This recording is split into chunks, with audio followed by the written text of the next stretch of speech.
this on here for now. Let me clean these. You can let me know what people are saying. Okay, that's what I was going to do, but nobody said anything yet. As you can see, if you can screen comments and questions, that's the kind of thing that would be like really nice for me online. Does it say how many people are? Up on the top right, there's probably, what happens is usually 7. For the first for the first couple of minutes, usually no one is there, and then some people drop in and out. You have 3 people. Hey TikTok, we just found this really amazing smooth chanterelle find today, which Gordon is going to cook up right now. Here, you can, if you want to talk, you can talk. I can talk into that. Well, Do people not talk, hear me otherwise? I can just whisper. Yeah, people love whisper shit. Gordon's the whisper master. So hey guys, these are some smooth chanterelles we found up in New Hampshire today. We're estimating it's like 15 pounds of smooth chanterelles. Between 15 and 20 pounds. Okay. So Gordon is going to cook all of these up. We are giving quite a few away. We're from California, so we're not going to be able to take all these back with us. They're not that stable. They fall apart pretty easily. But smooth chanterelles are pretty cool. This is my first time finding them. Let's see. See, they don't have like the same gills as you would with like other chanterelles. They're not as defined. They're mostly smooth, which is why they're called smooth chanterelles. I'm not going to know all the scientific stuff like Gordon, because Gordon is the mushroom expert and I am just his official mushroom spotter. You know lots about mushrooms, sweetie. I don't think people can hear you because the mic's all the way over here. That's fine. They can hear you. Also, what we have here is we found the most amazing black trumpet patch. Says, where exactly do you find your mushrooms? We found these in Massachusetts. It's a small state. You'll find them eventually. And we found the smooth chanterelles in New Hampshire. Gordon knew somebody that told him about this spot. That's why we knew where to go. Well, I found it a couple years ago, and we just went back. Yeah, and then these beautiful black trumpets. We've never found this much before, and we found them under a magical bush. And it was actually at a cemetery that we found them. It was very lucky. We had never found them there at the cemetery, so that was mostly luck. Oh, they say they can hear you too with the microphone. Yeah. Okay. Yeah, the mic's pretty good. It picks up a lot of stuff. Well, that's why you want to kind of like whisper into it, because when it's that close to your mouth, you can be really loud. But it'll pick me up just fine standing over here. Oh, good. Which is why if you guys have questions, feel free to ask me. Okay, I'm gonna put this on high. We're gonna cook they want this to know shanty soup. Okay, shanty soup. Well, I'm not making. Because somebody just said, "What are you gonna make with them?" It's going to become a soupy mixture, and then eventually it'll cook down. I'm just cooking these up straight, just putting heat on them, and kind of shredding them and breaking them roughly, because I'll probably end up freezing most of these that I'm cooking right now, because they're really good in pastas and stuff later. Or you can make soup. You can make shanty soup. It is excellent. So we had some shanty soup last winter. Do you remember it? Yeah, it was amazing. Usually you don't get enough chanterelles to actually make. And these chanterelles don't, like, those big ones I turned into soup last year were, like, not that good fresh. Mm-hmm. But these are delicious, just, like, straight up. Yes. Could you hand me the... What, are they Cantharellus? Cinnabarus? Talk about these. These are cool. They're Cinnabar Chanterelles. I think it's Cinnabarus, something like that. Yeah, which neither Gordon and I have ever found these before. I was calling them hot Cheeto chanterelles because they are this bright red color, which is kind of hard to see on the camera, actually. They look kind of orangey. They've faded a little bit. They're not quite as bright red as they were when we first found them. Like, these ones have gotten darker orange, and those bright red ones got less white.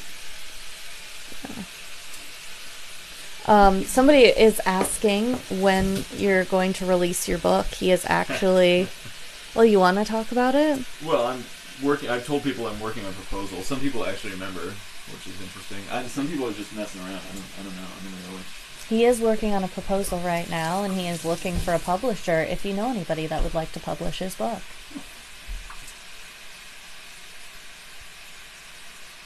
He's going to create a field guide, a pocket field guide, correct?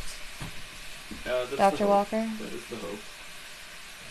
I mean, there's a lot of good ones out there, but a lot of them have issues too, and so I'm trying to write one that's less riddled with issues, or at least is in my style, because that's what I'm comfortable doing. They say that they really want to buy it. Your mom's kneecaps? Okay, that's the username. Okay. I like it. Your mom's kneecaps really wants to buy your book. Okay, cool. Thanks, your mom's kneecap. Be careful. Some people's usernames and or the things that people ask you to say can be like offensive, and you don't realize it until you say it. You're like, oh my god, I can't believe I just said that. Like, okay, well, it's okay. Just people will trick you on live. It happens. Okay, well, I'll probably be tricked because I'm pretty gullible. So go for it. Please don't go for it. Let's see. Just read it out loud in your head sometimes before you read it out loud in person.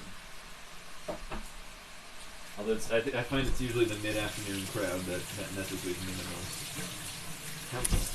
Your mom's kneecap seems pretty cool, so. Yeah, that's cool. There's a lot of cool people I get to talk to on live. That's part of why I like going live, because when I'm like home alone all day, I have like. Because I go to sleep while Gordon cooks mushrooms all night. I like to go to sleep at a reasonable time. It's about midnight here where we are. Yeah. Well, you stay up with me later when you're not working. Yes, yeah, definitely. I usually have to wake up at like 5:30, so I'm not going to stay up. Let's see, what are people... How many types of mushrooms do you have right now? Oh, gosh. Yeah, give the tour again. Oh, gosh. I'm not good with all the scientific names, but just hold them up. here we have some smooth chanterelles, which we found approximately, 12 to 15 pounds today. No, like 15 to 20. 15 to 20, yeah. Gordon's saying. We found these in New Hampshire. We don't get these out in California. It was my first time seeing them. And Gordon went to the same spot about 2 years ago. A tip from a fellow Instagrammer. But we just found these like right off the trail, and we probably only picked about a fourth of them, which was pretty amazing. Not even that. Yeah, and we left a lot behind. So, and then we went to a cemetery in Massachusetts because we've been there before and we've found a lot of fungal diversity, and we found this amazing patch of black trumpets. So, under a magical bush.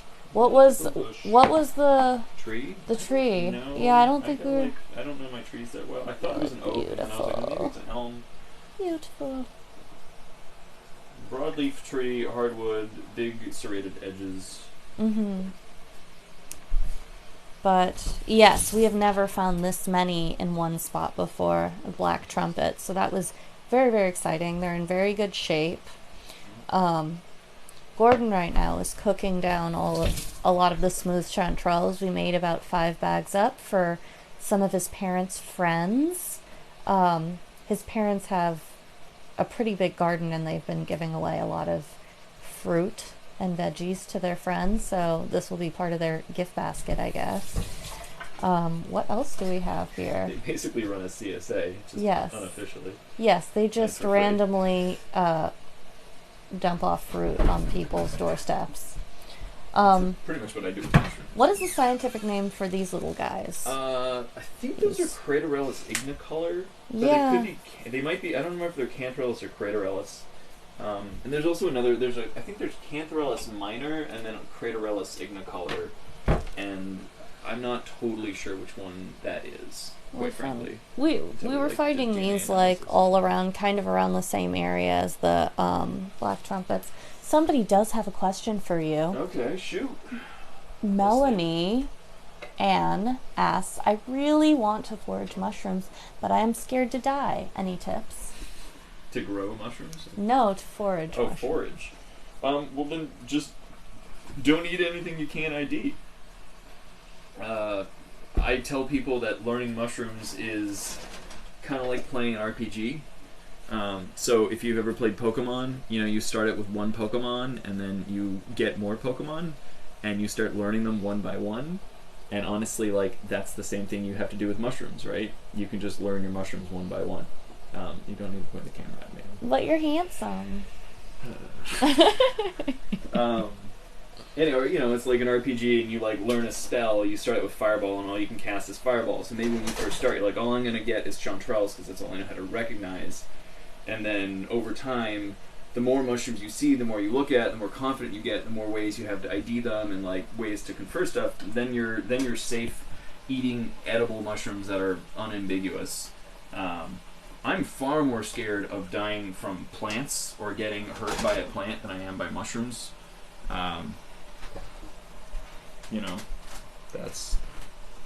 That's the truth of it. So let's keep the focus on the mushrooms. I don't need to be honest. Gordon doesn't want his face on camera right now. I don't like being on camera late night. I get it. That's a daytime activity. Okay. Let's see what else are. Aw, thank you, your mom's kneecaps. They say, "Oh, you guys are such a sweet couple." I think so. I like you. Yeah, I like you too. I'm just gonna go point this at the pan of shanties. Okay. If people ask nicely, they can see the other mushrooms, but there's Chanterelles cooking away. I wanted to know where we forage in California. We go all over the place in California. Mostly Northern California, though. The Bay Area, Mendocino. Yeah, NorCal. Someone had just asked, what should a person do with an abundance of Amanita muscaria? We dry it out. I dry it out, and then we use it to decorate our Christmas tree. Quite frankly, that's what I do with it. You can eat it though. You can. It's kind of a level 3 mushroom. Yeah, it's definitely an advanced one because you have to boil it twice in water, and if you don't do it right, you can make yourself pretty sick. So it's not something I recommend unless people are relatively advanced. And because you can screw yourself up with Amanita. There's other Amanitas that are not Muscaria that some people, if they don't know what they're looking at, can mistake as Muscaria, and some of those are very poisonous, and boiling does not get rid of the poison. That being said, Amanita muscaria is very easy to ID. It is the bright red Amanita, and it's that one. But there are some other yellow ones and stuff like that can make you sick if you try to eat them. So.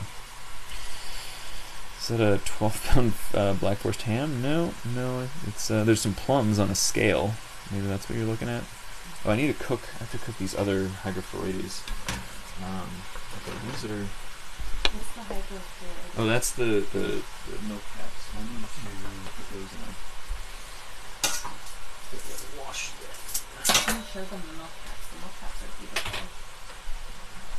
I want you to try these too while you're out. Okay. I don't know why I'm so awake right now. This is very unusual for me. I guess it's 9 o'clock California time. If we went upstairs and laid down, you would for sure go to bed this year.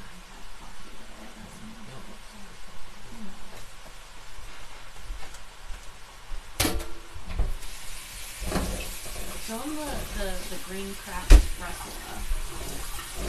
Okay, I can. You guys can go back to hanging out with Jerry. She's more fun than me. She'll show you all the mushrooms. I'm not. Well, Gordon's more. Well, this is when people watch lives the most. It's when you're actively telling them about something. So, what's the biggest misconception with mushrooms? I bet a lot died figuring out what's poison. I don't think so. I think you could have the same argument about plants, right? Plants make you sick at a much higher rate than mushrooms do. And yeah, I'm sure some people died along the way, but there's a lot of old knowledge that humanity has about plants and mushrooms and stuff like that, and it just gets passed from generation to generation. And now that we have books and knowledge and libraries, we can also use the internet constantly. So I bet way less people die now than used to.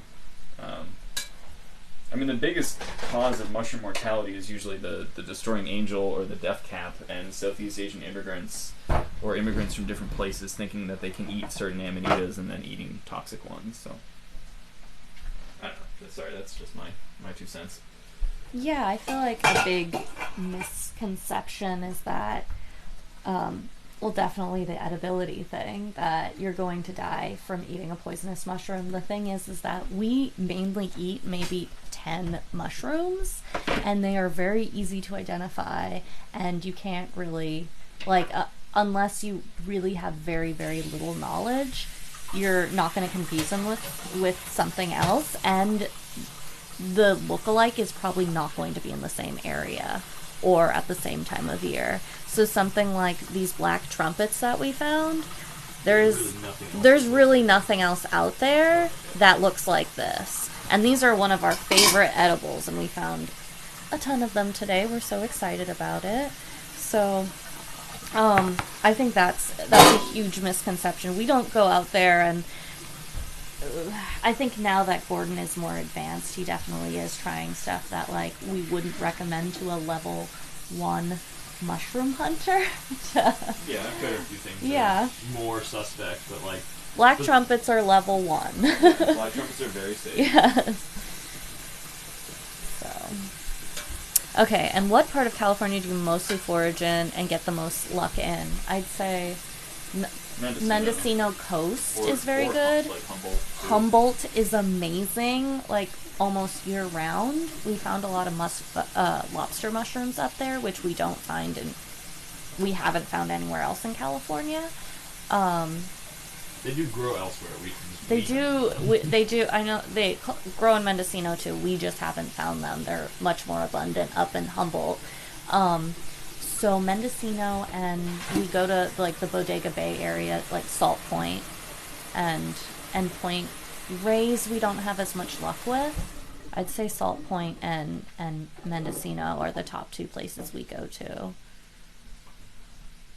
Have you guys been in Colorado? That is Gordon actually just came back from Colorado, so that was it's booming right now. Have you been out, Melanie, Ann? Have you been out mushroom hunting in Colorado? Because Gordon found a ton of porcini up there, right, Gord? Yeah, porcini. That was really, really good. Mm-hmm. I think the Chanterelles are supposed to be coming soon too, in Colorado. Yeah, I'm gonna show other mushrooms, I guess. They're black trumpets. And our smooth chanterelles, and Gordon's cooking some smooth chanterelles on the stove, trying to get kind of a full picture. A lot of them we found a lot more. They're just bagged up in the fridge at the moment. Oops, I almost toppled that over. Let's see, what else? Mushrooms. Yes. I'll show them.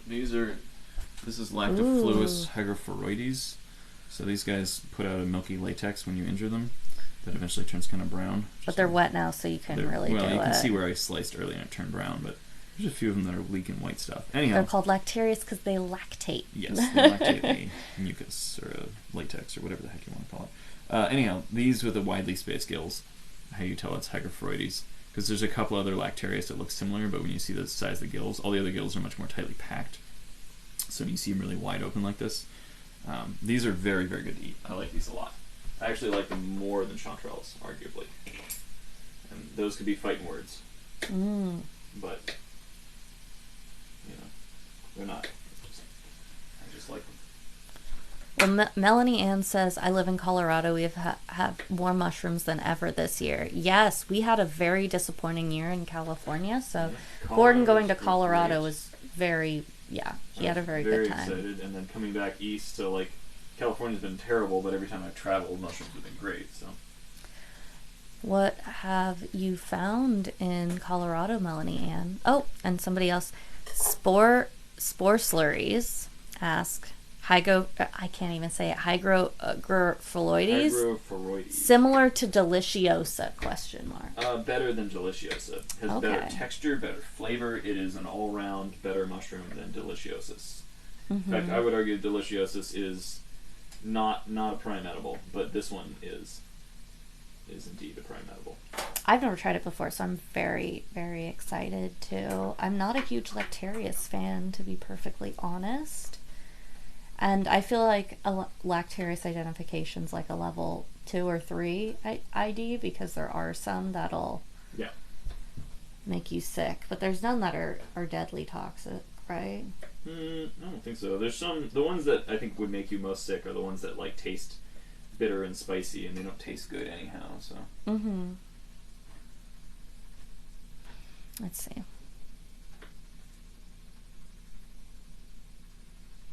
So I gotta get these furries moving, and then I'll put another batch of shanties in. We'll just keep jamming. Let's see, what other mushies do we have here? Because we picked like kind of an interesting array. This is called Old Man of the Woods, and it kind of has this weird like almost hairy top to it. It's very distinct when you see it. And then, oh gosh, it's hard to focus, but there's spores on the bottom, or pores on the bottom, similar to like a bolete.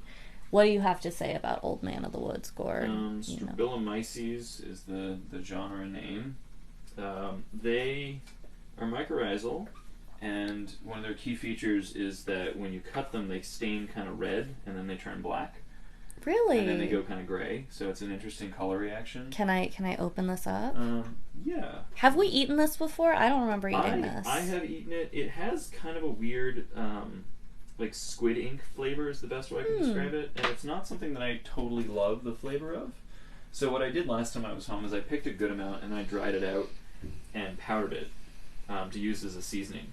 But I haven't actually gotten around to using it as a seasoning because I have absurd amounts. Because we have a lot of mushrooms, yeah. This is Old Man of the Woods, not Chicken of the Woods. It's different, yeah. Old Man of the so you said if I break this open, can I break it open and see if it turns red? Let me use a knife so we can. Okay. Gordon's gonna do something. Okay, so. Snail Hugs asked, "Are there mushrooms that taste like shrimp?" There is. Yeah. What about the shrimp russula? The shrimp russula. There's also one called the aborted entoloma, and that's supposed to taste kind of shrimpy. I think more than anything is they don't necessarily taste like shrimp. They just have a seafood-like texture when you eat them, and if you cook them with things that make you think of seafood, then they will remind you of seafood. Yeah. Can you see this well on camera, or should I move it? You can see it. Okay, somebody else. The orange ones is that Chicken of the Woods. No, these are smooth chanterelles. So check this out. This will happen kind of slowly. Okay. So this is like, it's kind of whitish inside. I guess you can actually see it already. Good. It's the cap here is turning reddish.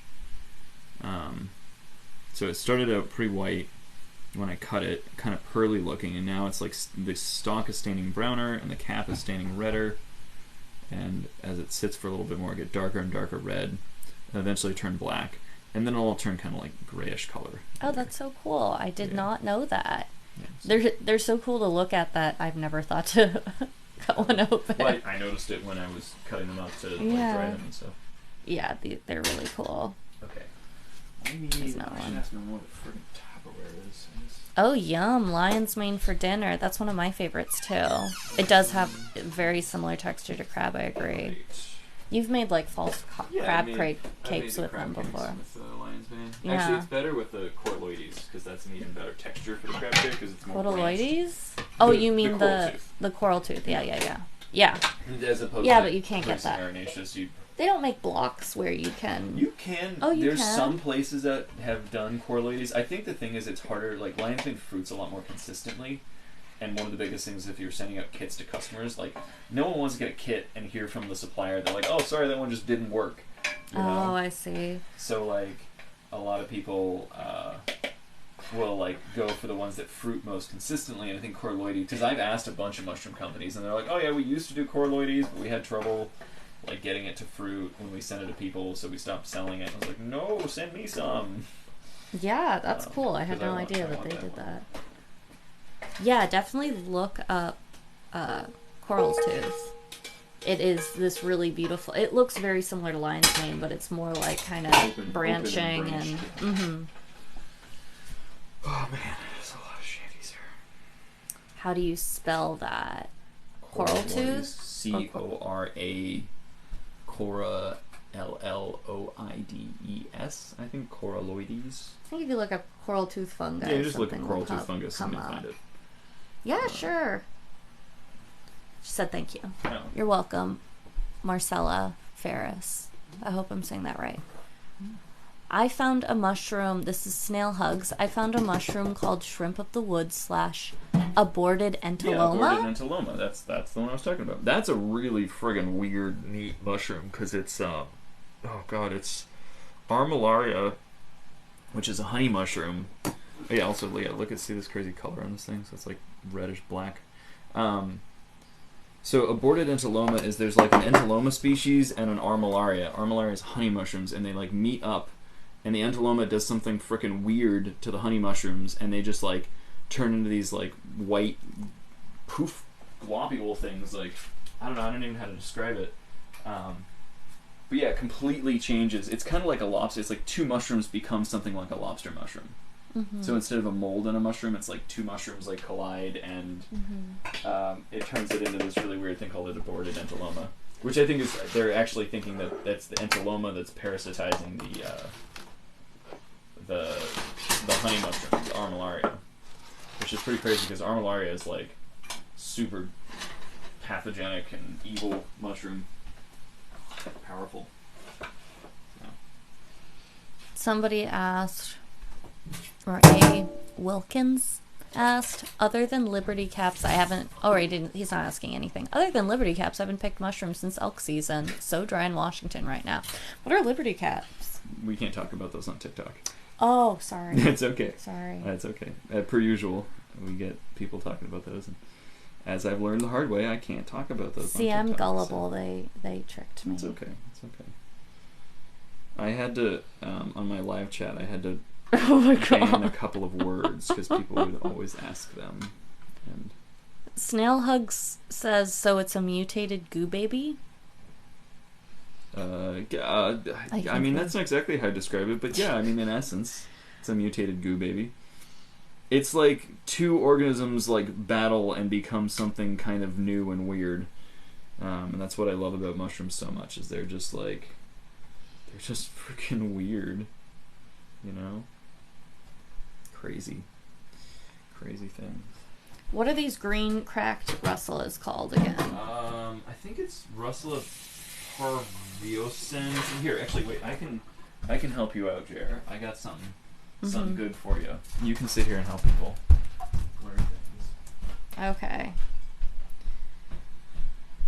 Gordon told me these are edible, but do not remember the scientific name of them, but they're these green cracked bolete.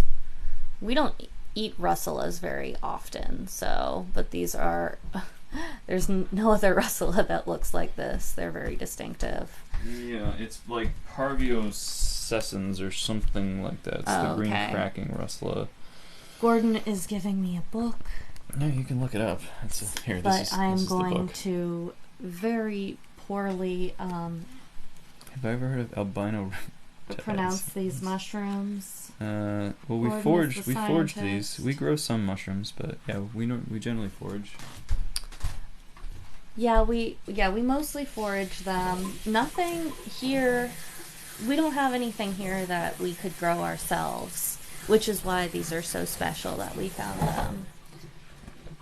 But we do grow some. We grow some lion's mane and oyster mushrooms at home, and some shiitake and reishi. Wine caps. Lots of wine caps. Gordon just made a great video on making wine cap soup. So that's on Instagram for anyone who wants to see more of my cooking. Yeah. Let's see. Can you show that book again? Yes. We are on the East Coast right now of the United States, and so this is kind of the best book we have. We're in Massachusetts at the moment, and we foraged in Massachusetts and New Hampshire today. So this isn't usually the book that we use when we're in California, because this is obviously East Coast specific. Oh, blue chanterelle. That's one we haven't found before. Those do grow in the Pacific Northwest. There we go. Okay. This is exciting. Cantharellus Cinnabar Baroness. So this is what we found today, and they're very teeny, but this is our first time finding them. We're very excited. We actually found them at a cemetery, and it was just luck. Like, we can't really tell you why, but they're this. I was calling them hot Cheeto chanterelles because of their color. It's like this crazy red color, which is kind of hard to tell on camera. They look kind of orangey, but they're actually kind of hot Cheeto finger color. So, These are starting. so we're gonna try them for the first time tonight because neither of us had ever found them before, and we're really excited. I guess the common name's Cinnabar red chanterelle. Yeah, just the Cinnabar Chanterelles. Yeah, yeah. Let's see. Taste slowly burning acrid. That doesn't sound great. No. Huh. Well, maybe we don't want to try it. I know. Oh, there's a... People do eat this chanterelle, but it is not as choice as the golden chanterelle. Well, we'll see. You know, I've heard mixed reactions on different species. Those tiny little orange ones are good. I've eaten a bunch of those up here, and they're great. Mm-hmm. Let's see. Can you find wild reishi and lion's mane in California? And can you please show us the reishi/lion's mane you grow? We are not at our home right now. We are visiting Gordon's family in Massachusetts, so unfortunately... Actually, they have some lion's mane they're growing on the porch. Do they? Yeah! You don't Oh my need god! It's just an old block. Okay, fine. Actually, his parents are growing lion's mane. We forgot. They have an old block that's still fruiting, and they're not growing. They might have some more... I know they have mushrooms in the basement. There's something going on down there. It's only a very little lion's mane that's coming up right now. But our whole setup is in California, so unfortunately we can't don't show really it have to a you setup right either. now. We just we get commercial kits and then we just fruit them. So we don't have any kind of like cultivation activities really. We just usually I set up like a greenhouse tent and then just put a humidifier in there and try to like keep the airflow going. And that's about as high tech as it gets. You can, if you want to learn more, just Google it. Like, you know, I'm not an expert in anything to do with cultivation. I know more about the wild species, I guess, but even still, I don't feel like I know that much. Let's see. Yes, and you can find wild lion's mane in California. We find it in Napa quite a bit. Yeah, we find it in Napa. It's because all of our trees are sick, so they're all dying. That's why we find lion's mane. We've never found wild reishi in California. No, we though. have. I find it all the time. Oh, yeah. really? Okay, never mind. I mean, it grows in the park where we find all the lion's mane. Oh, okay. At least I found a species there. There's like upwards of like 9 different species of Ganoderma that's been spotted in California. We see what's much more common is we see the brownie eye, the one that looks like the artist conch, the one that's not shiny, like a reishi. Mm-hmm. It's just the sort of plain brown. Yeah, white pore surface. So we see that more frequently, but we do find reishi-like mushrooms in California, and I've found them also here in Boston. I was on my way to the dentist like a couple years ago, and I came across a big reishi mushroom just growing in the middle of Brookline, in like a one of those median tree things. Cantharellus minor and Cantharellus ignicolor look very similar. They do. That's why I was like, I don't know which one of those it is. Let's see. Yeah, because we found these today, and they're either Cantharellus minor or Cantharellus ignicolor. And they're pretty small. We didn't pick that many because, like, compared to these, like, crazy, the huge haul that we had of the smooth chanterelles and the black trumpets, it seemed silly to pick too many. Let's see, what is... Okay, what are people asking? The cemetery near my grandma's house grew those white mushrooms that look like a cartoon. People's descriptions of mushrooms make it really, really hard to tell. What are they talking about? Amanita muscaria? I have no idea. The red and white? Well, if they said red and white, then that would be could clear. be Muscaria. Yeah. Yeah, I wonder what mushroom you're If they talking just- yeah. about. Snail hugs. I'm very curious. And then, is it more not near forest areas? I'm more near Sequoia National Park area. Where is Sequoia National Park? Somewhere in California. Yeah, I think it's- all over California you can find Yeah, mushrooms. there's mushrooms all over the friggin' place. I mean, less so when there's more rain. let's see where Sequoia National Park is, because I'm not sure. Let's see. Yes, mushrooms. Yes. Never seen reishi or lion's mane growing in the forest. Why salt the mushrooms so much? Just curious. That's a good question. I like salting mushrooms kind of like potatoes. I find mushrooms taste best when they have... Most food is supposed to have about 2% salt per weight for maximum flavor. And I like doing about 2.5% by weight of salt for mushrooms, because like a potato, I think that they're improved markedly when you have the full flavor experience of a mushroom. And I'm not actually salting that heavily either. The sea salt you saw me using is very, very light, small grains of salt. So not a whole lot of salt going on there. But I do usually, when I'm cooking mushrooms, I'll salt them like 2 or 3 times while I'm cooking. So I'll put a little bit of salt right at the beginning to start drawing out moisture. Right when all the water cooks off, I'll usually add a little bit more for seasoning. And then right at the end, I will do one more taste. And I'll usually add a little bit of flaky salt right at the very end for a little crunch and texture. So that's kind of my logic behind adding salt to mushrooms.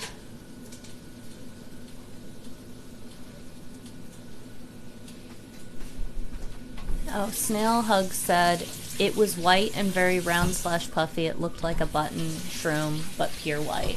I don't know. That could be a lot of things. I mean, the most common white mushrooms you see on lawns this year that are big are Chlorophyllum molybdes, which is called the vomiter. It makes you very sick. Ooh. It looks like Chlorophyllum rhacoides. Remember the ones that we were finding in New Zealand? But those are dark brown. So they're both chlorophyllum, but like the Chlorophyllum rhacoides looks very different. It grows in different habitat, and the molybdes is the one that people sometimes confuse with Coprinus comatus, because it's also, but it's like that one is so torpedo shaped and it turns black so quickly. Whereas Chlorophyllum molybdes is like a big round white mushroom with a skirt. It's a big white parasol mushroom, but like it's pretty easy to ID because it has these green spores, and if you see those green spores, like that's the vomiter. I think it's best to like stay away from most white mushrooms in general. Yeah. They're not as easy to identify. Yeah, until you get practice, it's probably better to avoid all white-gilled mushrooms generally that aren't like oysters. And there are like matsutake. There's a number of white-gilled mushrooms that I feel pretty comfortable finding and eating now, but it's taken 3-4 years to get to that point. Yes. Somebody asked if we're in the Pacific Northwest. No, we are in Massachusetts right now. We found the smooth chanterelles in New Hampshire, and we found the black trumpets in Massachusetts by the coast. Thank you. We are very proud of these chanterelles, and we're very excited. We're from California, and we did not have this great of a haul this year, so we are very pleased. We found about 15 pounds of the smooth chanterelles, and we just found this under one bush in a cemetery, all these black trumpets, so we had a very good day. We're very happy. Thoughts on eating raw mushrooms? Do you lose benefits by cooking, or is it necessary because chitin? That's a very good question. Thank you. I think it's funny that people always think that you lose something by cooking, and I don't think that's unreasonable because a lot of vegetables do lose their nutrition when you cook them, but mushrooms don't. Their nutritional content doesn't change when you cook them. So, to be safe, I always tell people cook very well all wild mushrooms and only try like a small bit when you're first eating them. But in terms of eating raw ones, there are particular species that I will eat small amounts of raw. I like butter boletes raw. I like the sort of ceviche, remember that was good, and then the beef steak is pretty good. Beef steak is excellent. Generally, we can't digest chitin, so like most people will get a tummy ache from eating too many raw mushrooms, but there is like variable amounts of people's ability to digest chitin depending on your microbiome and genetic factors, and that's something that we're like learning. So some people might be more able to eat raw chitin.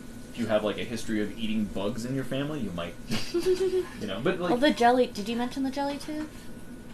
The jelly tooth? Oh, like the soup. Yeah, you can eat jelly fungi raw, usually, without issue. They just taste gross. So. The jelly tooth is really interesting. It's like this almost transparent white mushroom that is jelly-like, and you can, it doesn't taste like much, I feel it's kind of like a rite of passage to like eat one raw, like right out of the ground. They have like a gummy bear like texture, and you can candy them. So Gordon's done that before, and you need to get a lot to make it worthwhile. You don't usually find enough in the woods, or at least we haven't. And it's a lot of processing, but they're fun. Mm-hmm. Let's see. Oh, people are sending flowers and roses. Oh, Thank yes, you. that's very nice. Adorable Clover. That's really sweet. She's really nice. She always shows up in my live streams. She's Thank super you. Cool. I think it's a she. I don't know. Sorry if I'm misgendering it. Okay. Google says it's a milky mushroom. Okay. I think she's talking about a laterius, maybe? Where do the chanterelles usually grow? What's the best type of location to search? The woods? Yeah. They like hardwoods, generally. Mm-hmm. They'll grow with some conifers, so we find them with like pine and Doug fir in California, but they grow with oaks. And here they were definitely with like oaks or maples or some kind of hardwood.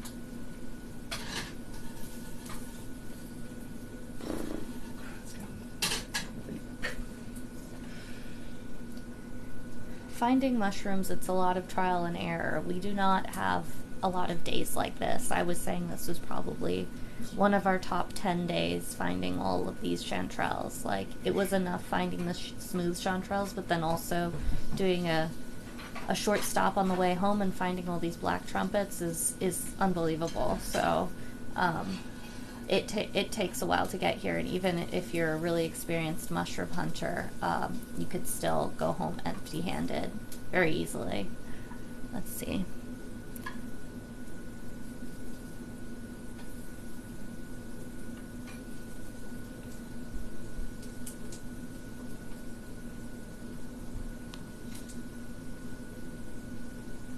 Thank you, Adorable Clover. Yeah, that we are very proud of this haul today. Gordon and I are going to be posting a lot of pictures. We did a lot of glamour shots with them because we were very proud of what we found. Let's see.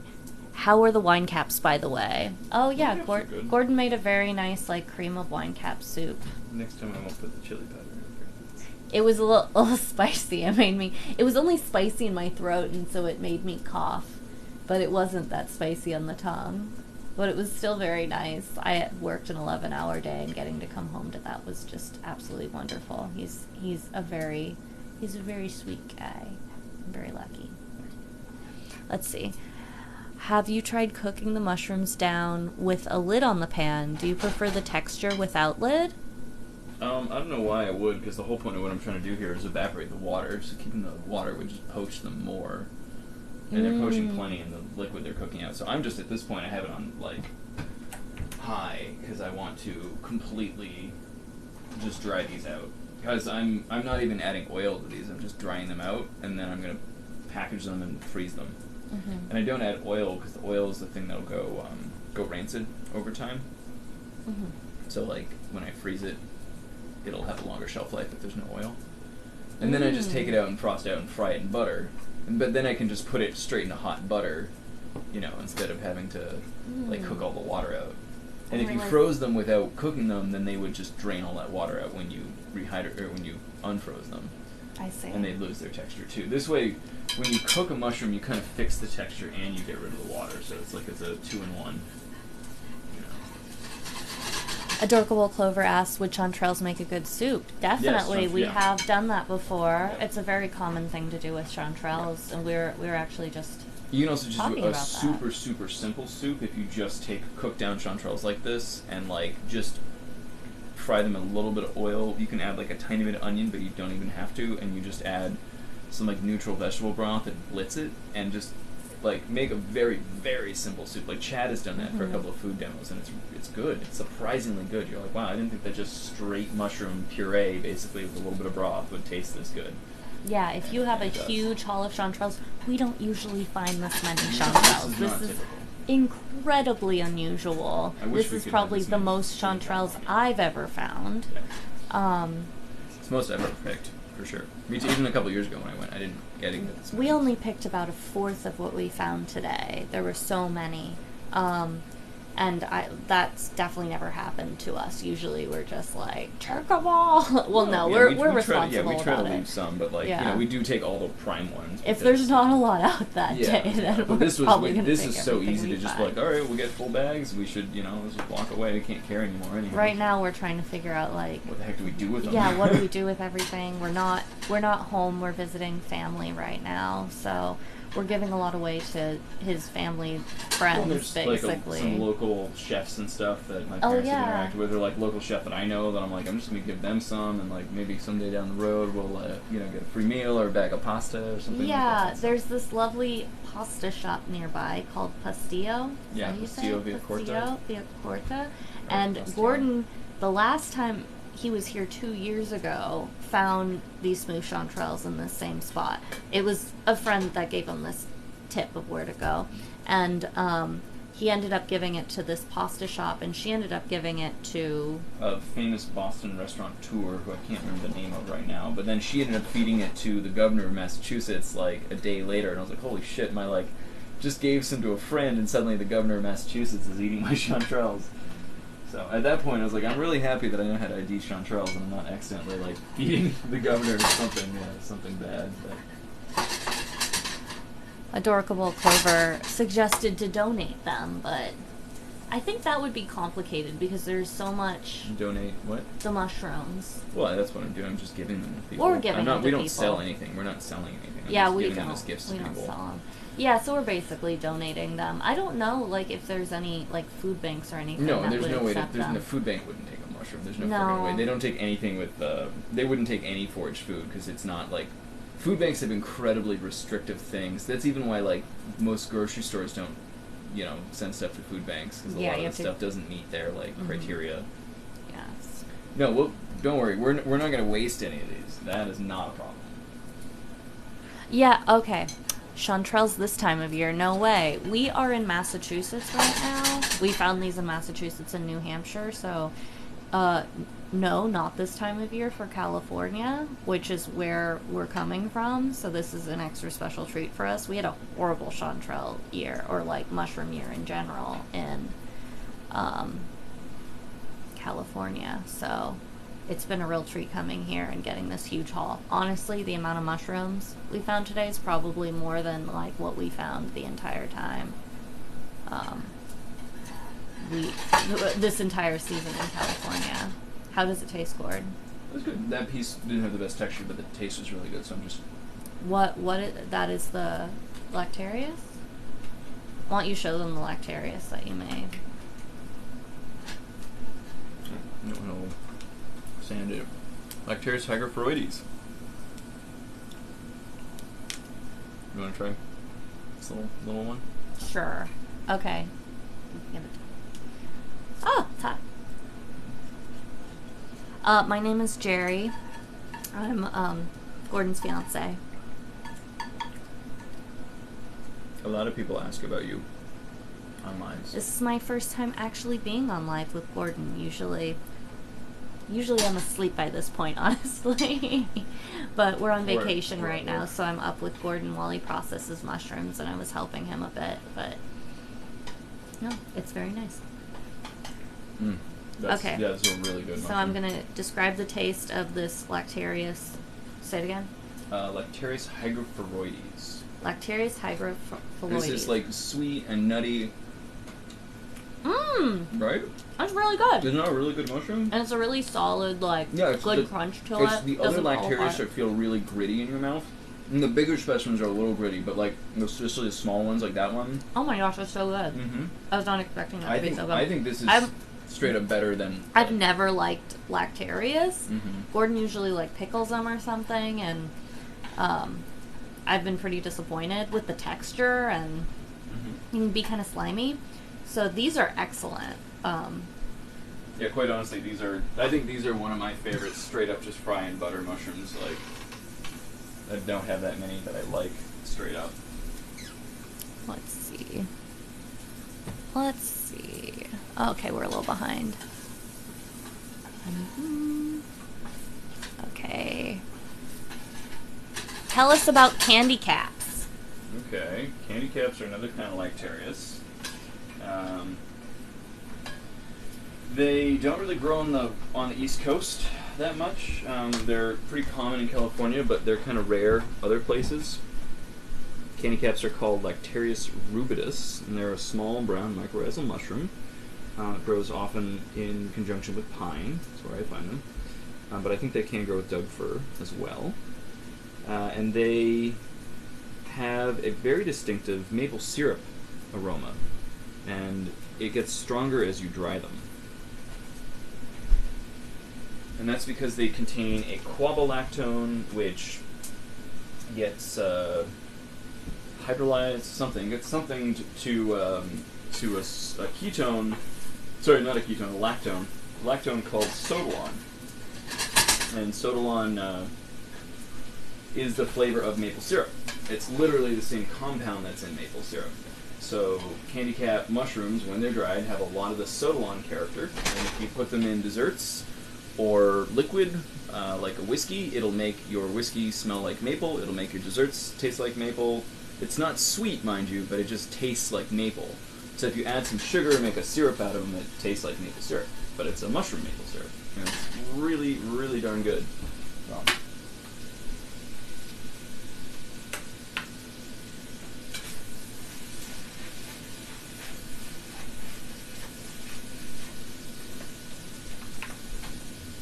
Okay. Oh. Let's see. Jerry took a leave of absence. So, let's see. Oh, there you go. Oh, that's very nice. I'm going to rewind so Jerry can see the compliment. Your mom's kneecaps. Hey, your mom's kneecaps said something really nice about you. What is that? Your mom's Aww, kneecaps. thank you, my mom's kneecap. Your mom's kneecaps. My My mom, name's your spelled mom. Jeri, but I'm named after my grandfather, and it's spelled Jerry. Maybe, So maybe when we have time, we can do that podcast thing together. Because it'd yeah. be more fun to talk to someone, not just myself constantly. Yes, Gordon is. Well, we're trying to put together a podcast with a lot of the interviews that he did. So that'll be good. Let's see. Maple bacon mushroom. That was really interesting about the candy caps, thanks. Oh wow, there's a lot of... Are those golden chanterelles? These are actually smooth chanterelles. No, I'm good right now, Gordon. Don't want to eat mushrooms all night? We had a huge dinner. These are smooth chanterelles, and they're found on the East Coast. You can't find them in California.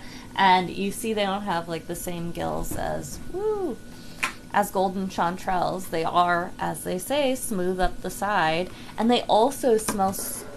They're the best smelling like chanterelles that I've ever come across. They smell kind of like a cross between apricots and I'd say apricots and Play-Doh. Yes, that is a good way of describing it. Apricots, Play-Doh, and kind of candy capish too. It kind of has that like mapley smell to it. But maybe that Play-Doh smell just reminds me of candy caps. But yeah, like our car basically smells like apricots right now after picking all of those. Oh yeah, the chanterelle shrinkage. Oh my goodness, yes. Yeah, these do cook down quite a lot. That's a lot of mushrooms. Yes, we found about 15 pounds of the golden chanterelles today. We already put quite a lot into the fridge that we're going to give away to friends. And we're just trying to cook the rest up because chanterelles don't keep that well. Like, we're on vacation right now, but... You can't dry them out, so... Yeah, and you can't dry them. We are going to dry out the black trumpets we have right here. Those are very good dry, and they keep very well, so I'll probably take those home. Chanterelles are great, yes, I agree. What's the best way to eat oyster mushrooms? With other stuff. Honestly, my favorite thing with oyster mushrooms is probably to fry them. I think that gives them the best texture, and it allows you to add a lot of flavor in the batter. And like a fried oyster mushroom in a sandwich or a taco or something is really quite nice. Whereas like just eating a straight oyster mushroom does not appeal to me that much. I'm wondering how much they're picking up the sink and if they can hear you. Yeah.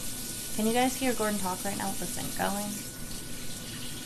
Somebody asked, have you eaten raw chanterelles? No, I don't believe we have. Don't eat raw chanterelles. That's a bad idea. Yeah, don't eat raw chanterelles. That's a bad idea. Yeah. Have you tried eating raw chanterelles? No, don't do that. Okay, they said that they can hear you with the sink. Good. Yeah, generally it's pretty good at picking up the sound. Alright, oh my god. Are you going to show them what you just cleaned? And because those are really cool. Here, I'm going to... Those are the Cinnabar Chanterelles. Yeah, these are the Cinnabar Chanterelles. They're first time finding them. You can see next to... It's kind of hard to tell these colors on the camera, I feel like. But compared to, like, the smooth chanterelles, they're kind of this orangey color. I kept calling them... At first, I thought they were chanterelles that were... had hypomyces on them because they kind of look like lobster mushroom color. Yeah, I thought they had like a hypomyces infection, which... You sure you want one more piece? No, Gordon, I ate so much. They are really tasty. It's my first time liking a laterius. What? Say the name again. I totally can't say it. Lactifluus hygrophoroides. Yeah, they're like nutty and crunchy and like they stay together really well. I feel like a lot of lacterius are kind of slimy. Yeah, they have super solid texture and they're not gritty or chalky at all. Lactifluus hygrophoroides. All cooked up. Mike says that he has eaten raw chanterelles and they are not bad. They didn't upset your stomach or anything. Like, It's a great way to get to it. well, if he's fine, then he's fine. Yeah, well, I never. I'm trying to shame people for it, but I just can't recommend it because it's it could make some people very, very ill. Yeah, And, no, we can't chanterelles recommend are it. But... dirty too. Like most of the chanterelles we find in California are just straight up covered in dirt. These smooth chanterelles are very nice because they don't have the really, well, like the same kind of gills on them. They're easier to clean. When there's just like habitat they're growing in, like in California, what we find is so muddy, it's like buried in dirt. These were very much coming out of, nice duffy ground. Mike says golden chanterelles have sort of a peppery taste, and he says he doesn't get any stomach upset. Pepper? Yeah, I don't think we've met anybody that's eaten it raw, but yeah, so we just can't recommend it because of like what we've heard. Well, and it's just not safe. Yeah. To eat. Any mushrooms raw, for the most part, Like I said, there except are the things, ones that you There are things listed I will before. eat raw, but like rare. It's good to be cautious with any new mushroom because it's just like with any food, you could have a sensitivity to it. So even though it's edible, like it's good your first time trying a new mushroom to just have a little bit and see how you feel. Or particularly to cook it well. You just really don't want to eat them raw the first time. Yeah. And there's some mushrooms that are perfectly edible, but if you eat them raw, they will make you sick. Yes. Morels, for example, are a great example of that. That's part of the morels are one of the things that people get sick from undercooking, not just eating raw, but just undercooking kind of systemically. So. Okay, I'm gonna new pan. Okay, so I'm gonna just put a little heat on these. I don't know if these are gonna taste good. I mean, they don't look. They're certainly not like primo specimens, but I just want to say that I've tried one. The book we have says that it's edible, but they're not. They're not choice edibles. Oh, great. But they're very colorful. The hot Cheeto Okay, I'm gonna take chanterelles. these shanties. And then somebody says they ate a piece of porcini raw and it was excellent. Oh, that's fine. Yeah, but people eat boletes raw that's fine. pretty regularly. It's definitely like an Italian thing.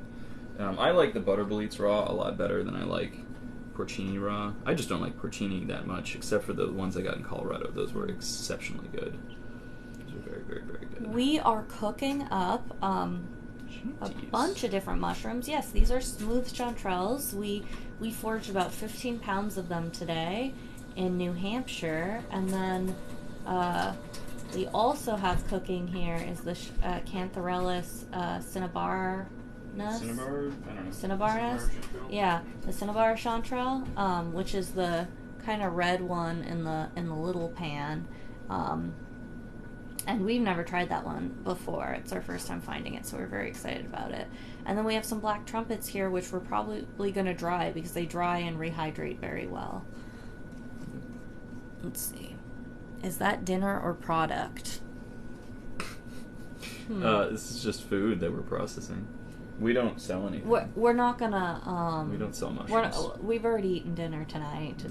We're processing it so we can eat it another time. This is what happens when you pick like 15, 20 pounds of Yeah. mushrooms. You gotta stay up late and actually do something with them. You can't just leave them dirty in the bag, or they'll go moldy, and then you've just wasted all that time and effort and actual food. So, gosh darn it, you gotta take care of it. Oh wow, you have a lot of people watching. You have like Oh, that's 30, fun. 36. I don't know. Oh, Is nice. that normal? Yeah, back in the day when I was slapping mushrooms, I could get up to like 150. Whoa! then the banhammer Start started slapping coming. some mushrooms Yeah, for it. I don't have any. Well, you know, you could. This bolite's pretty thumpable. What You kind of wanna bolete get is this that? bolete? That's a good thump. People like the bolete. I'd give thumps. that thump maybe a 6 out of 10. It's not a full on. And those are edible too, right? I think they're You don't bitter. know? They're I bitter. don't know Never what mind. those are. Okay, no. I we're think not there gonna are say a that. bunch of edible things in here. Like this is edible. They This can't. is- They can't I see mean, it's what you're sorry. showing them. The Tylopilus, I think it's not that they're inedible. Well, they are inedible. They're bitter. And again, that's the big argument between like what's edible, what's toxic, what's just like bitter, what doesn't taste good. There's like a lot of things that I don't consider edible, but that doesn't mean that they're toxic. It just means that they're not good to be eaten. And that's like the definition of edible is suitable to be eaten. Mm-hmm. And I've Googled this a lot because people are constantly bickering with me about what's edible. And everyone's Everything's like, everything's edible. edible once. I'm like, no, it's not, because edible means suitable to be eaten. And like a friggin' polypore is never suitable to be eaten. It's wood. You can't Yeah. eat wood. I mean, you can sure as hell try, but unless you're a termite, you're not going to get anywhere. Okay, so then someone asked, have you tried dehydrating? If so, do they lose nutrients? Yes, we are dehydrating the trumpets. It's not about losing nutrients. It's more about changing the texture and flavor kind of thing. But do they lose nutrients when they're dehydrated? No, I mean, again, like... Doesn't heat break down some of the... Maybe. I mean, the like what you get out of mushrooms is vitamin D, and you'll probably lose vitamin D if you dry it out. Mm-hmm. But it's like vitamin D, protein, complex carbohydrates, and a lot of those complex carbohydrates stay. They don't go anywhere. They're still in the mushroom. Mm-hmm. And the other things, yeah, like the vitamin D and the protein. The protein will dehydrate, and the Does the chitin break down? chitin doesn't like. You really It need breaks to, down like... with heat when you cook it, Mhm. but it's like you'll still get The the nutrition. dehydrator Chitin wouldn't is a dehydrate. polysaccharide, so it's the Uh-huh. same. It's the same thing I'm talking about. The polysaccharides are all there.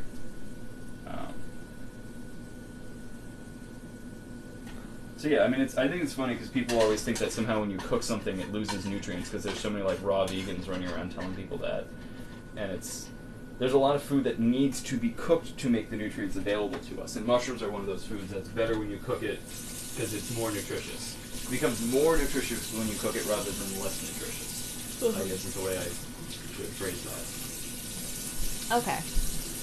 And then somebody asked, can chicken of the woods be cultivated? I think that's a good Yeah, it question. can, but it's really difficult to get it to fruit consistently. Mm-hmm. And so that's why you don't see more of it being sold commercially. That and the fact that like some number of people get like pretty sick when they eat chicken in the woods, and they haven't really figured out why.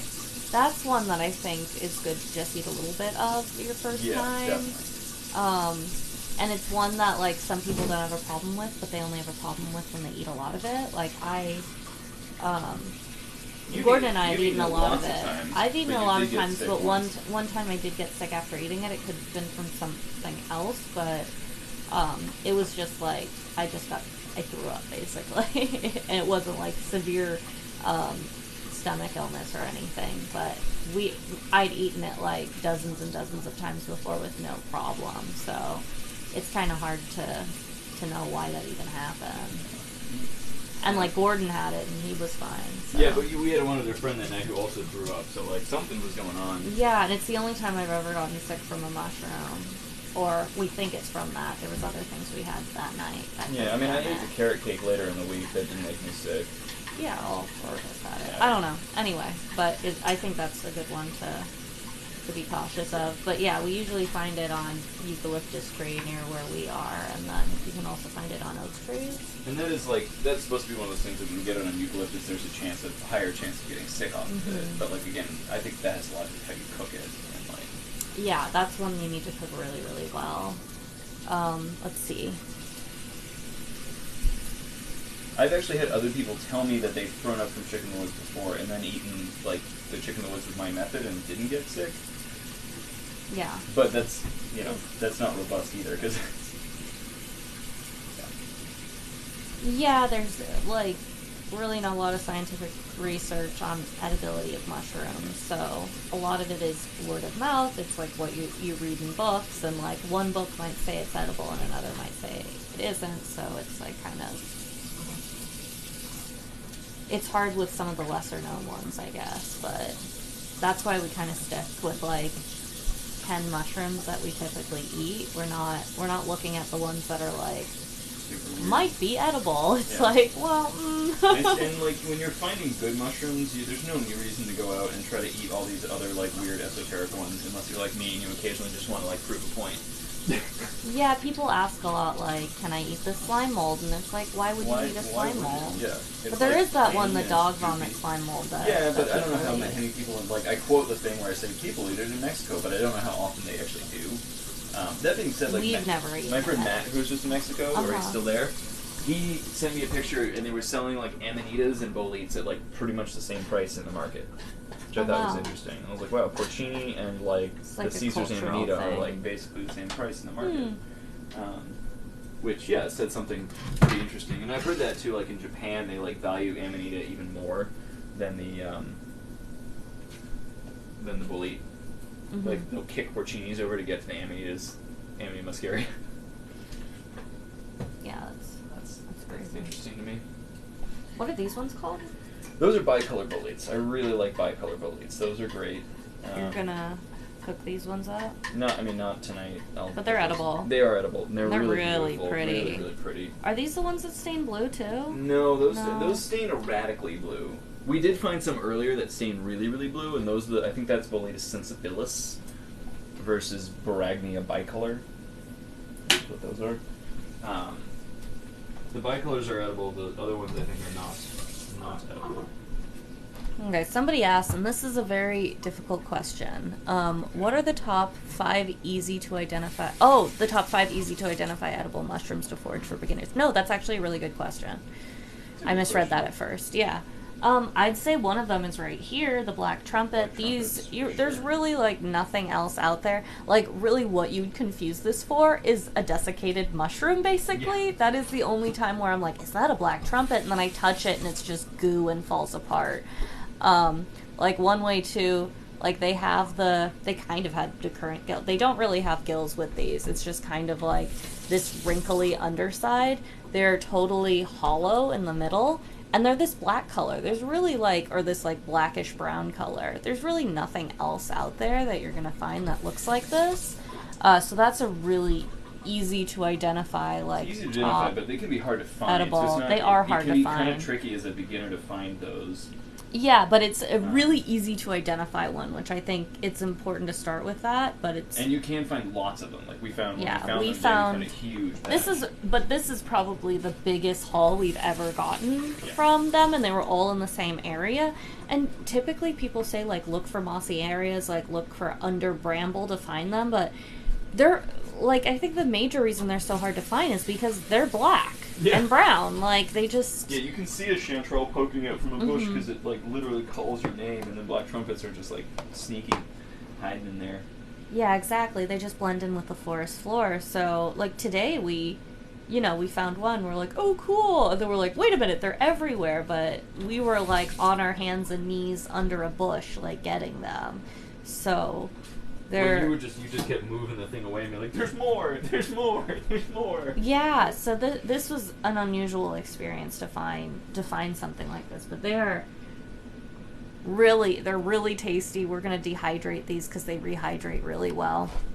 So that's a good one. That's easy to identify. What else would you?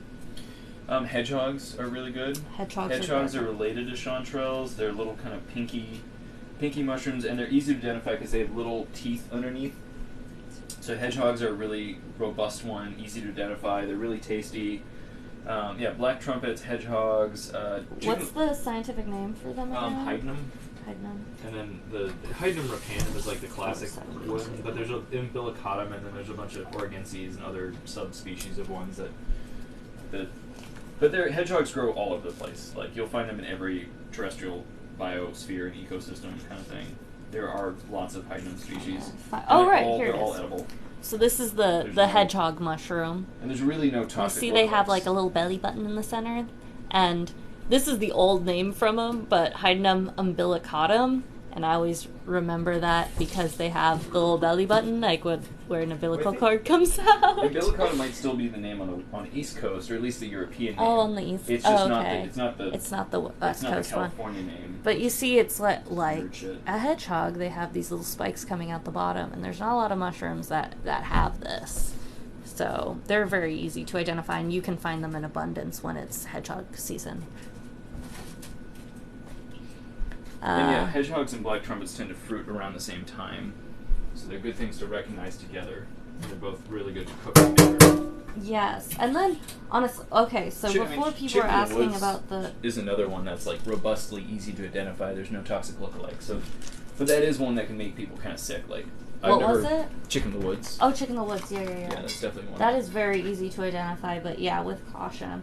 And Gordon was talking about this earlier. The bear's head tooth or the coral tooth. That's the same thing, right? They're similar. They're different. Similar. Yeah. Coralloides, there we go. They are. Yeah, that's a good one. That's easy to identify, and it's so cool. I've never found Hericum americanum versus Coralloides. I don't think americanum. Okay. Here's Coralloides. It's a little more branched, and then this is the bear's tooth. So they're like similar, but you know. But both of them are edible. Here's the hydnum. Yeah. Hydnum. Jacket. Yeah. Yeah, little teeth. Yeah. Anyway, so then. 2 to 3. Oh yeah, and then this is Repandum, which is very similar. It still has like the teeth underneath and everything, so it just doesn't have like the little dimple in the center. And they both like I really can't tell the difference. I drowned these red chanterelles in butter, so they mostly taste like butter. Okay. But they taste really good. Good. They don't taste good. Do you want to try trying one just to say you tried it? Sure. They're hot, aren't they? No, they're not. Fine. It's not hot. Look how red these are. It's crazy. So this is the Cinnabar Chanterelle. Mm-hmm. Well, I put it on it. Ruined a nice bite. It does have kind of a sour aftertaste to it. You think so? Yeah. But honestly, like, if I didn't just read that in here, I might have not noticed it. So this is our first time finding them, so we're very excited about it. The Cantharellus cinnabarus. That's what we're eating right now. And it's described in this book. It's our first time eating it. It is not as choice as the golden chanterelle, and it has a slowly... Its taste is slowly burning acrid. I don't think that's... Which I'm not... Like, we're not eating a lot of it. We just had, like, one tiny piece, so... Yeah, I mean, I've eaten more tasted them. Acrid is kind of like a weird thing that they use to describe mushrooms all the time. And I was trying to figure out what it was for a long time, but it's like a burning, spicy chemical note that also kind of tends towards, like... Oh, shit. My green cracking rustle has been snacked on the last couple hours by our slug friend. You know, my slug, I was gonna eat this. I'm gonna put you into a happy place. What's the healthiest mushroom to eat? All mushrooms are pretty much healthy. There's really no unhealthy. I mean, other than like a toxic mushroom. Are there like all mushrooms superfood are generally mushrooms? nutritionally equivalent. That's like a thing people always want to know, like which one's the best to eat. And I was like, they're all good. Even button mushrooms are good. You can like, you know. Oh no. Yeah.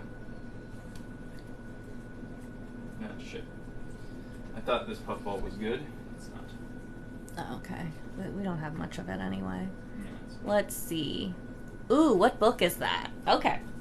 This is the Mushrooms of the Northeastern United States and Eastern Canada. We are on the East Coast right now. We are usually based in California. So this is the book that we're using at the moment. Okay.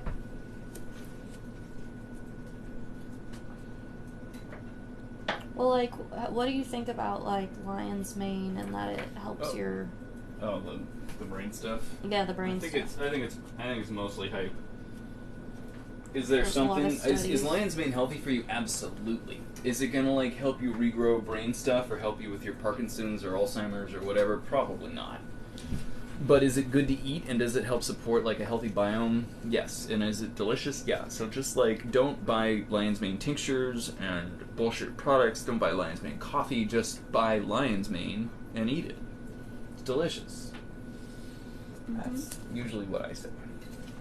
But again, you know, if you want to buy those things, you can.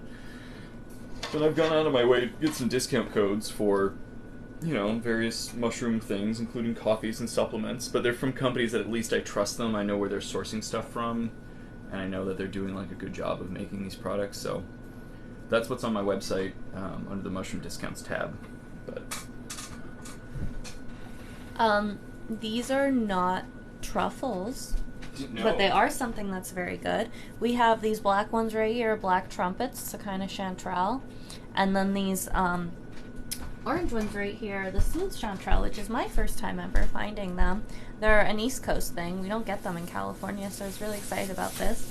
We found about 15 pounds today. And we only picked about maybe a fourth of what we found. So Gordon's cooking up that right now. He's cooking up other interesting finds that are, I'd say, level 3 mushroom hunter finds. Well, we don't have much of it either. I don't have anything on here that's too risky. Well, I just say like a level 1 is like black trumpets and smooth chanterelles because they're easy to identify. You find a lot of them. Other ones are like more rare and harder to identify.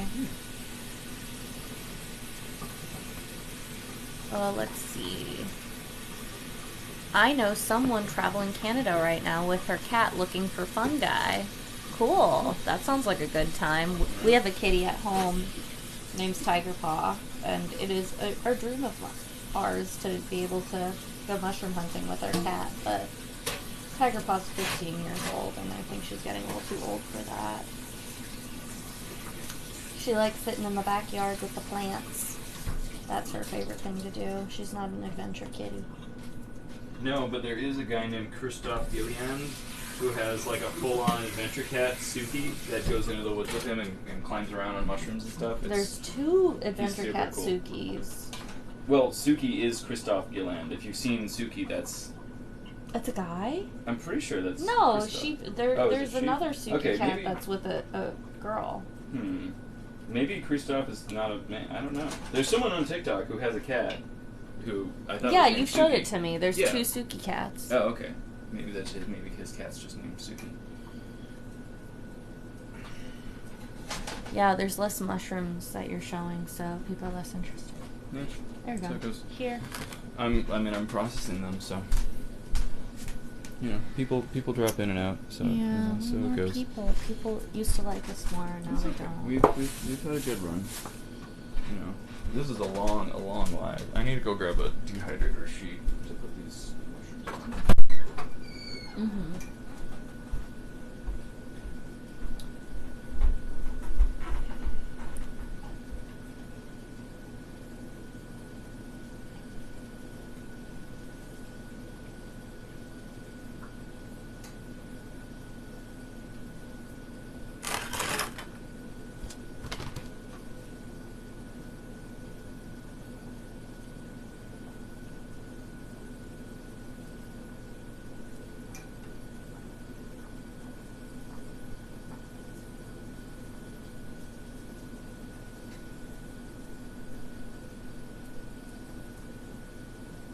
Oh, I found a deep purple capped mushroom that was viscid attached with a web to a light purple stipe. That actually sounds really familiar. I know we found that before. Gordon would definitely know that because we find that here on the East Coast. But I don't remember the name off the top of my head. But he would know that because he's way better at remembering those names than me. Hey, this person has a ID that they want. Oh yeah, totally a court species. I found a deep purple capped mushroom that was viscid attached with a web to a light purple stipe. Sounds like a court. Yeah, but what is that? There's a violet cortinarius. That's probably what it is. Yeah, violet court.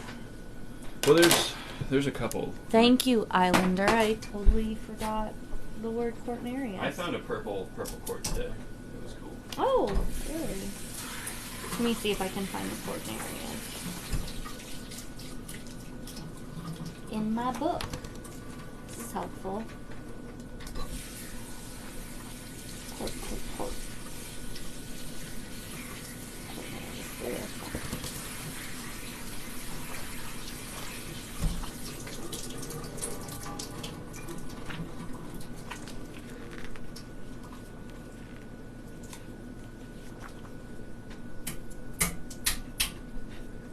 Okay, got these trumpets.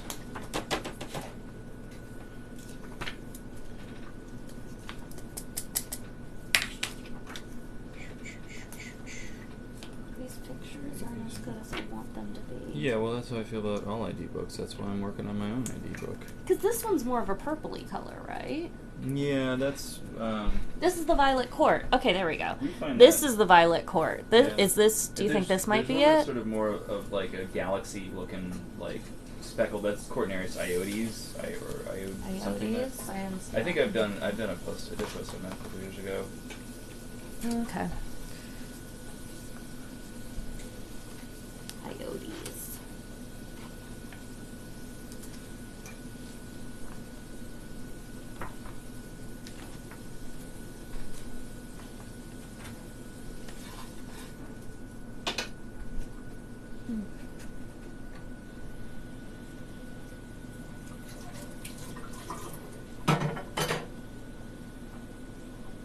Yeah, I'm getting sleepy. I know. I'm just one more thing of. It's 1 a.m. where we're at right now, and but this is usually what time Gordon usually goes to bed around 2 anyway. Surprising I'm still awake. I'm surprised you're awake. I'm But I guess it's only what 10. I appreciate the PM company because California I'm normally time. doing this alone, so it's nice to have. Yeah, I want to be upstairs in bed by myself. Yeah, well, I just need to get these black trumpets sheeted out and into the dryer. I didn't know your parents had a dehydrator. Yeah, my dad's had one for years. That's where I learned about dehydrating stuff, is with my dad. This is such a beautiful hall of black trumpets. Yes.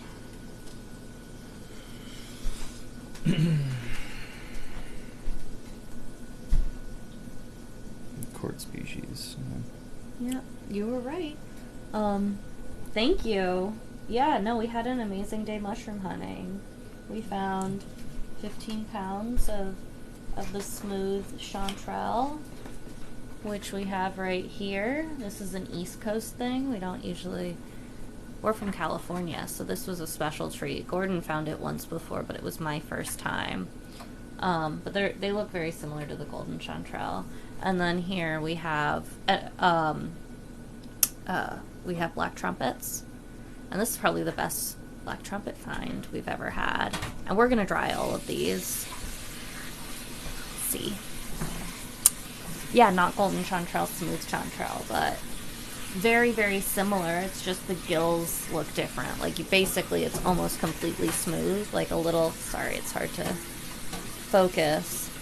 So the gills look much different, but for the most part, they're pretty similar. But another quality about them that are different is they smell incredible. They smell kind of like apricots. Apricots meets Play-Doh meets maple syrup. Oh, Jordan slapping mushrooms. You guys like that? Like it when I slap the mushroom? Creepy. Yeah, well, that's probably why I started getting banned. I went to pick all the chanterelles that I've been watching grow, bugs in every single one. Oh, that's a shame. Were they soggy? Like, we didn't really find many bugs. Couple of bug There was trails, fun. but we were generally few, very but lucky that what we were finding wasn't great. maybe slugs, but oh, that's a real bummer. Sometimes it's better to pick them when they're a little smaller, just to, because by the time they get big, they get kind of blown out and full of bugs. I'm sorry about that. That sucks. We were, like, exceptionally lucky today. We were very lucky. we're part And lucky. we also, part... I mean, you found all of them. Like, I had you. You were my lucky charm. Oh, thank you, Corey. I am very proud of myself because I spotted all the major finds today, and it doesn't happen often. She So had the eyes. She was I feel like locked in. there are some days you just have the mushroom eyes, and other days you just don't. Yeah, I've gone mushroom hunting with Gordon, and he's come back with like a big basket full of mushrooms, and I've found 2. So he's very good at finding morels. Like I am not. I'm not good at spotting them. But it's at the beginning. Well, at the beginning, like I was finding morels. Like I found the first morel out of the 2 of us, and then I feel like you've gotten a lot better at it. So it just depends on the day. Practice. And today was my day, which was very, very fun. I don't get to go mushroom hunting as much as Gord. Talk about practice. Let's see. Nope, I waited too long. Even in the young ones. Jeez. Nova Scotia. Ugh. Very small gray-looking bugs might be only a problem here in Nova Scotia. Yeah, we've never been up to Nova Scotia. What's the... I guess the mushroom season is the same as on the East Coast here. Roughly. It's probably like a little bit behind, but if they're having a good wet year, there should be lots of good stuff going on in Nova Scotia. Just get into the woods. Mm-hmm. But yeah, I mean, like bugs and slugs and predation, the stuff that happens to mushrooms is just a function of like the local habitat and the environment. Yeah. And sometimes just the number of mushrooms. You know, there was some bug damage on a few of the mushrooms we saw today, but like there was so many of these chanterelles, it was easy to avoid bad ones or ones that looked, you know, a little haggard. But I'm just laying out these black trumpets. Actually, speaking of haggard trumpets, this one looks a little subprime. We have a lot, so you This don't... one you just can- needs a little more washing, I think. For people that are just joining, we are drying out some black trumpets right now. Put them on the dryer sheet and get them into the drying. They rehydrate really well. Yeah. So we'll take these back to California. The smooth chanterelles we have here do not dehydrate well, and they're better to be cooked fresh. They also just aren't as... They fall apart a lot easier. They... what's the word I'm looking for? I'm getting sleepy. They don't last as long. Yeah. That's what I'm looking for. Yeah. Let's see. Fantastic. I love mushrooms. California. We're from California too. We're here visiting the East Coast right now. See his parents, and so that's the only reason we're finding stuff. There's nothing in California right now, especially in our area. Well, not especially. It's all over California. I did see somebody at like 10,000 feet pull a porcini, but like they're like way the fuck up there. Yeah, you can find porcinis and morels this time of year if you're at very high elevation, because it has to do with the snow melt to get a good Snow enough melt and then also moisture. like summer thunderstorms is the big Yeah. one. That's Okay, when they get okay. a few. It's not the snow melt anymore. It becomes the... Because there ain't no snow probably. Yeah. But Okay. we've only Well, I was gonna say we're almost ready. We're almost Good, done here. good. I'm like ready for bed. What do you have going on the stove? We On have. the stove, Yeah, go there's for it. smooth chanterelles over here, and then over in this pan, I've got Some cool stuff. some small Craterellus ignicolor or Cantharellus minor. I'm not sure which one, but they're little orange shanties, so that's what these orange ones are. This is a puffball that I've just been browning, and then this is this green cracking rustla, just a few pieces of it. So I will eat all of these.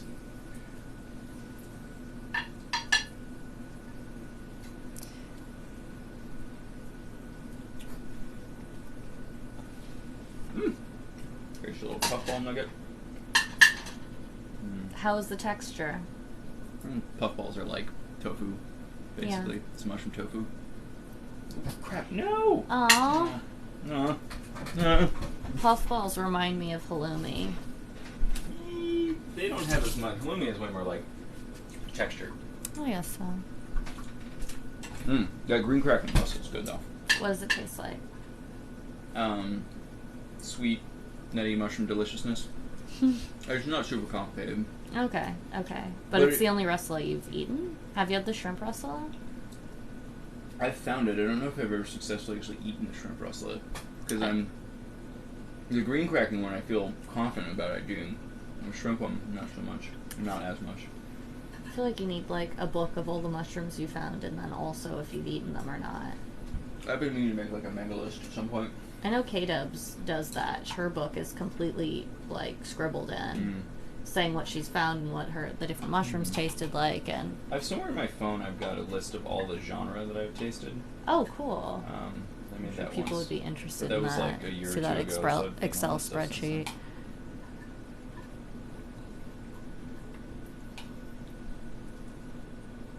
I don't think I've eaten anything too daring. Ooh. Probably like the weirdest thing I've eaten. Ooh. Huh? What? Oh, it's a Bug? roly-poly. Oh. I was like, what's crawling out of there? Right there. Alright, He's a bud. cutie. There. Just Go- like he's- him. He's going fast. yeah, You're gonna be dried if you don't come out. We are happy to put you outside. I'll get him. You want? I don't like touching bugs. So. Okay, I You don't want care. like a paper towel? Or? The roly-polies I grab the don't little care sucker. about. Hey, roly-poly. He is moving fast, though. There you go, I got him. Got him. Open the door. Just tossing out the door. You're a kind soul. Oh, it is raining Oh, really it's hard. raining So real- help. Sweet, it's raining real hard. Sorry. We're gonna get a whole bunch Sorry, of mushrooms tomorrow. roly-poly. It is raining, but it... Okay. Hi, your mom's kneecaps. Thanks for coming back. Okay. Thanks this for is- staying up with us while we're cooking. Oh Lord, yeah, we were almost there. Gosh darn it. No, what I need is a small paper bag to put.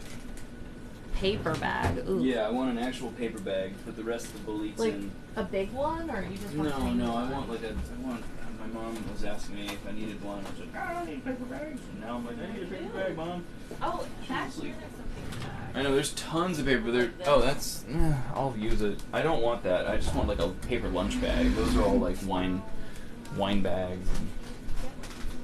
Well, Not everybody has paper. I just have to channel my mother. Give me a second. I have to pretend that I'm. What is this? We are cooking mushrooms right now. Oh, where are they?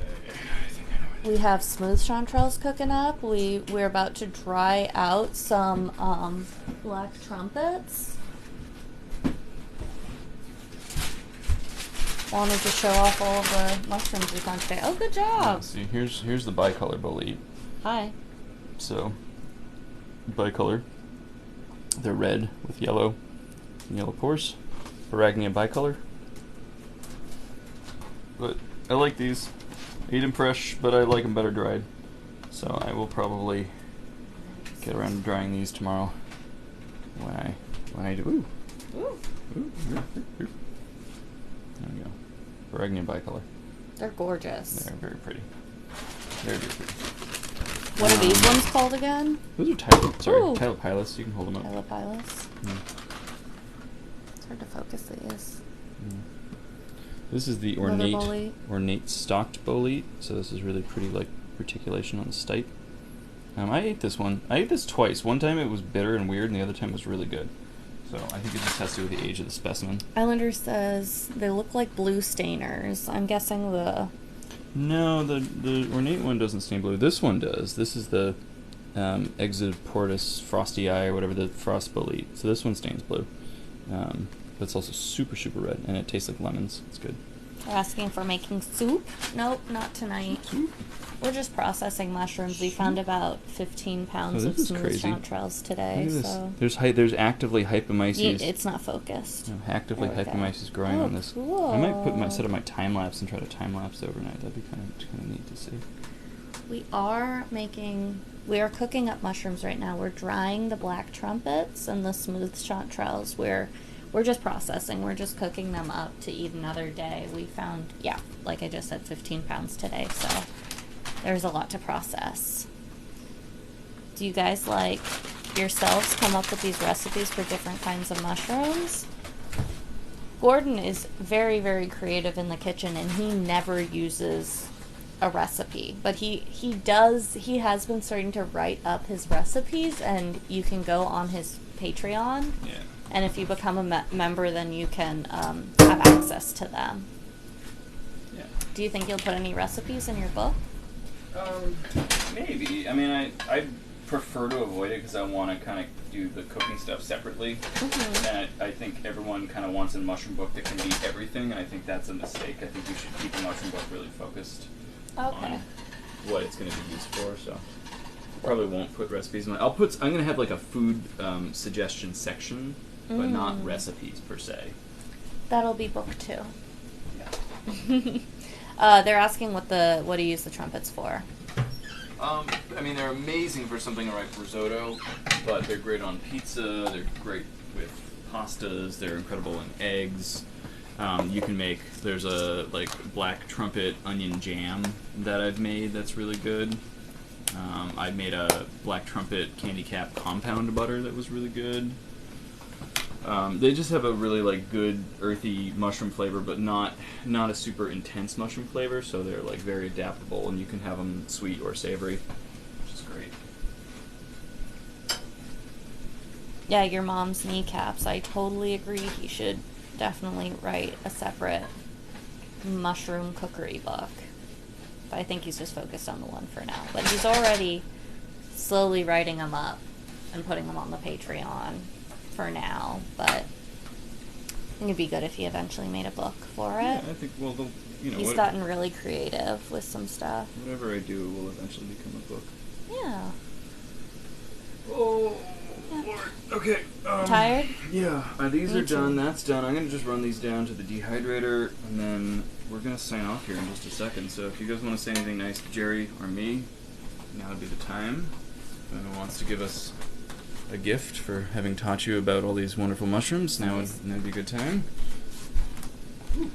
Okay, let's see. ID, brown stipe and very dark brown to black velvety cap. Is it gills, or what does the underside look like? If you're still here, Islander, you might want to send the picture to Gordon's Instagram. That might help if you still have a picture.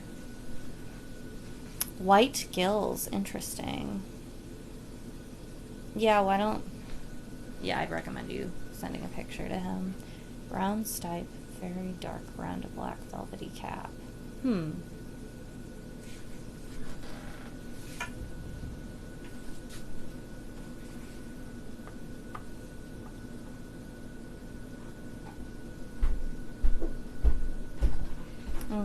Somebody has an ID. Brown stipe and very dark brown to black velvety cap with white gills. I don't know. It's really hard to ID a mushroom from that. If you want, you can send me a picture on Instagram, or better yet, you can just upload your photo to iNaturalist, which is an app that has an algorithm that'll help you ID stuff like that. If someone sends me a picture and I don't know what it is, the first thing I do is upload it to iNat. So usually when I try to ID stuff for people, I'm at least upload it to iNat, see if iNat can help. If it can't, then send it to me. But Lord, one more. We got one more black truffle here. I'm gonna just load the rest of these in the bag. I don't have the wherewithal to cook them. These I'm just gonna leave out because we don't need them. This is probably edible, but whatever. Fascinated by. It doesn't really look like fungi at this point. I didn't. Writing on it. We were getting attacked by mosquitoes, so I can't worry myself too much.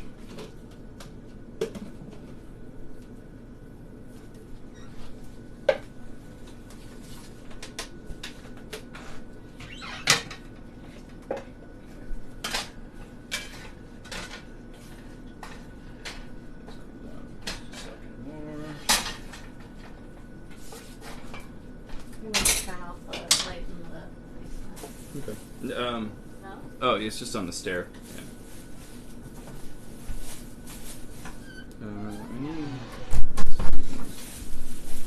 Towels underneath.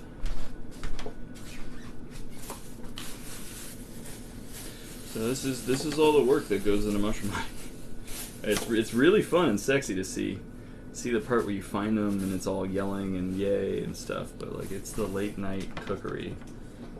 It took us a lot less time to pick all of these than it did for Gordon to process them. Yep. Well, the smooth chanterelles were all in one location, so we're probably only picking them for like a half an hour. Yeah, we were not. We spent almost as long filming and trying to get good pictures as we did actually picking anything. Yeah, we definitely modeled in front of the mushrooms a lot because we were very, very excited. It's fun. How often do you find that many like know. mushrooms in one spot? It's the most epic mushroom patch I mean, I guess some of the stuff we've seen with boletes is like equally equitable or like equally exciting, but like you don't find chanterelles like this. I found boletes like crazy like that a couple of times, and it feels good, but chanterelles almost feel better. The thing about boletes too is it's like cheating. They're so big. You know, when you find this many chanterelles, and wow, it's a lot of freaking mushrooms. So, okay, I think I'm gonna sign off here. Yeah. But it's been fun. Anyone have any last minute questions before we go? I have a few like tidal pilots, other weird things happening here. I'm just gonna let a few of these have mold, so they're like starting to get little bits of cetacean liquid on them already because the mold is eating the mushroom. You see that? Isn't that pretty cool? Little bolete getting eaten by Hepamyces. And those water droplets are the metabolism of the mold. Basically, the mold is growing so fast that it's sweating. That's what those water droplets are, and that's called guttation. It's pretty cool. So, anyhow, yeah, it's been fun. Let me turn this around. We will say goodnight. Good night, TikTok, I guess. Oh, if you want to learn more from me, check out my website, fascinatedbyfungi.com. I have cool t-shirts. You can follow me on YouTube, Instagram, all those things. What else? I have Patreon. I have a Twitter. I have a Pinterest. I have a Discord server. All that stuff. Yeah. Bye, guys. Have a good night.